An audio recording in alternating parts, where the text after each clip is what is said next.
Hello again. Time for next game. We are still looking at Tal Memorial 2012 in Russia. Now it's next round, it's round 5, and Teimour Radjabov of Azerbaijan is playing white against Magnus Carlsen. And Radjabov is white, started with e4, e5, and is going for the Scottish game here. And main line here, I think we have looked at some main line, is to play like this. This is the main line of the Scotch. Let's also get the computer analysis here. This is the main line, but Magnus goes for a side variation. This one knight bishop here, and here there are several moves. I think we might have seen this one also, and also this one is typical line. Like this one is a threat for white now, for example, this, and white is already winning, so black has to do something like this, and then now it's common to strength to play like this. This is another type of line in the Scottish variation. But instead Magnus decides to take here, and I know Radjabov decides to take, and black does this in between move. This is a good move to know because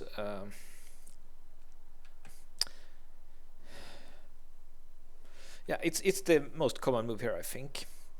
And the thing is that it's a little bit awkward for white to defend here. Like either he goes with the queen somewhere and it's a little bit awkward, or this f4 just looks, in my opinion, looks very, very risky to open like this, so he can't castle. So he does this one, which I think is the main line, and here black can go for an equal endgame here, taking and then taking like this, but he decides to not do that and take like this instead. And interestingly, Radjabov decides to not trade the queens by playing like this. Magnus does d6.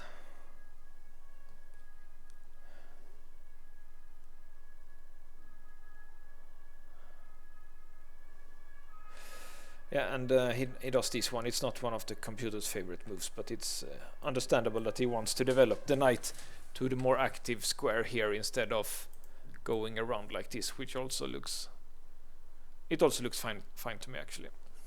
But this decides to play like this here. I know, quite an interesting line. This must be theory still for these guys, even if I don't know it.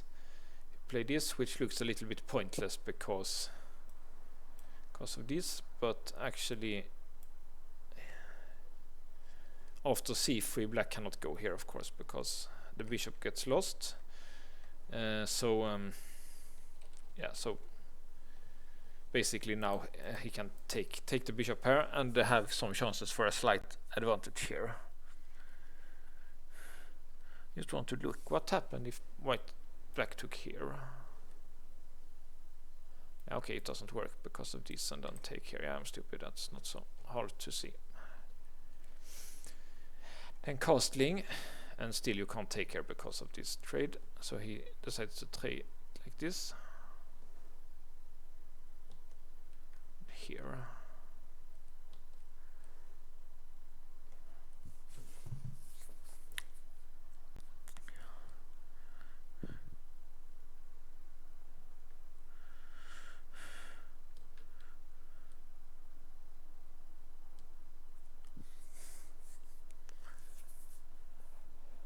Yeah, interesting.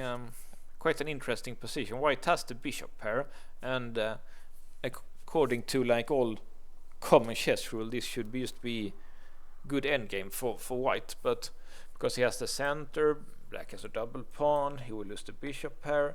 But the computer thinks black's position is fine here, so maybe actually even better now.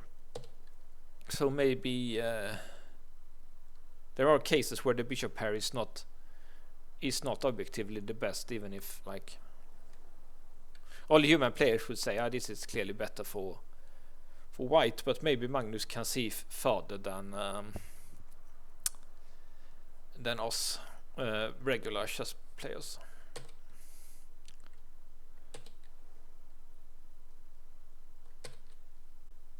So let's see how this continued. Well, it looks like normal moves here. This also looks normal. And here, that's interesting. Why the computer wants to take on e5, which is very weird because you give up your bishop pair. Like when I was like an active tournament player, I'm not that anymore. I used to love to play like long games with the bishop pair. This kind of an endgame, but apparently this is better for black for some reason. So it's interesting. And now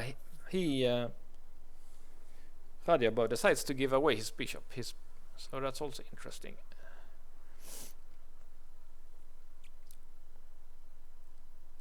Oh, sorry. So it will be very impressive how Magnus can, like, to a human this looks clearly better for white, but the computer sees it's quite even a little bit better for black. How Magnus will win this position will be very instructive. I won't have so much to add probably, but let's see here. Magnus decided to trade a pawn here and open the H file. He has the control of the H file for now, but because there is no weaknesses, like, and rook here can always be met with king here, and yeah, so it's in chess endgames there is something called the principle of two advantages or two weaknesses. It's often two weaknesses that it's easy to defend one weakness, but if you have two weaknesses and your opponent can like shuffle around his pieces to attack first the one and then the others, sometimes you don't have time to regroup, same as to play with the advantage, and you can't defend two weaknesses. Here it's not, white doesn't have any weakness here, so it would be very interesting to see how Magnus win. He has, yeah, it's super even here, but the only little advantage he had is that he controls the only open file, but something like rook a1, a4, and white will get his own file. So let's see how Magnus managed to win this one. Actually, I would think that this is a typical position where Grandmaster would offer a draw, like because they thought this is just pointless to play on here. But Magnus is known, and he likes to play out these endgames. Okay, so if every time white does this one, Magnus goes here, so he can't do a4. So maybe he should have done bishop c2 for some way before, so he could play a4. But yeah, it shouldn't matter. It's still like, just if white just wait, he should just be able to draw this, I think, but apparently not. Let's see what happens. Okay, so Magnus tries this, he got active king, but there is no weakness, no way to enter, so it looks fine for white.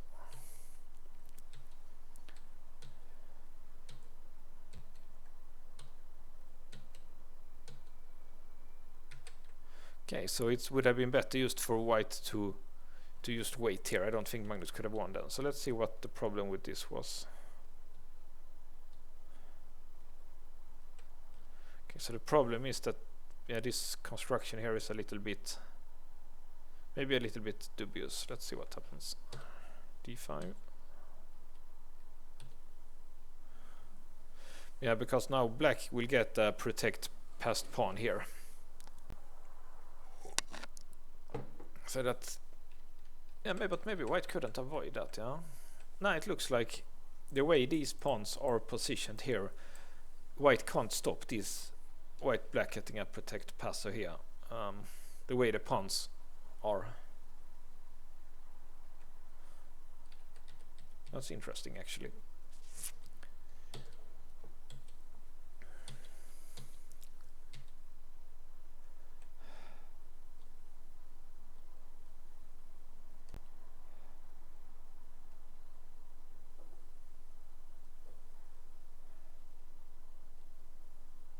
But still, it's just three pawns each, so it should be able to draw this. But of course, yeah, this passer is good in the long run.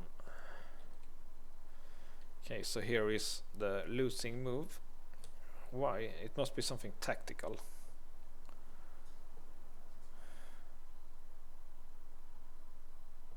Okay, so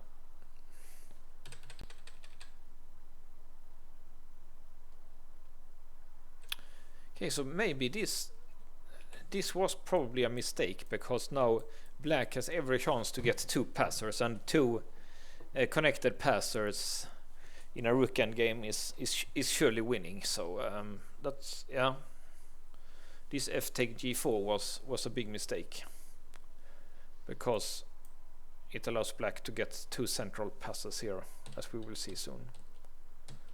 So even if it was possible to hold, let's see, like if you go here, let's say you go here and he does what he does in the game, like this. Okay, then you can guard like this. I see. So it's a draw if white king is here. Yeah, it's a draw if the king is here, because you can't go around, because you will get checked. But what happens now is that, yeah, you can't defend this one. So here, check. And now he got this it's even a protected, two passers on a protected passer. So this should be winning here, yeah.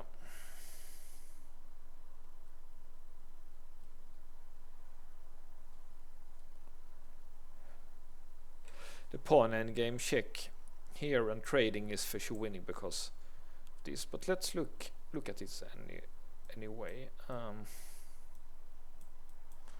because of something like this. Take. Okay, so this is.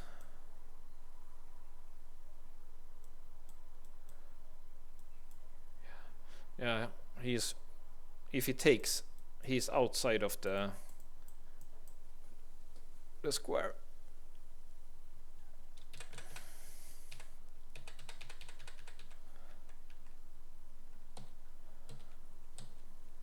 So let's see how Magnus won it. It's an uncharacteristically mistake by Radjabov to take here and underestimating the double passes here. He used to be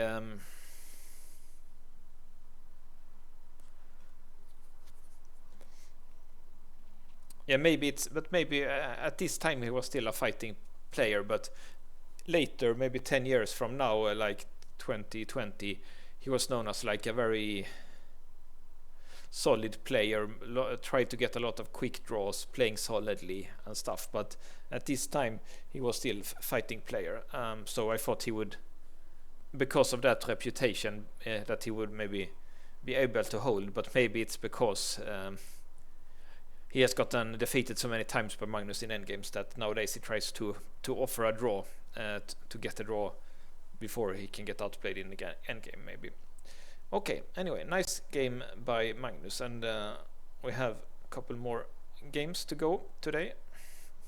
See you then.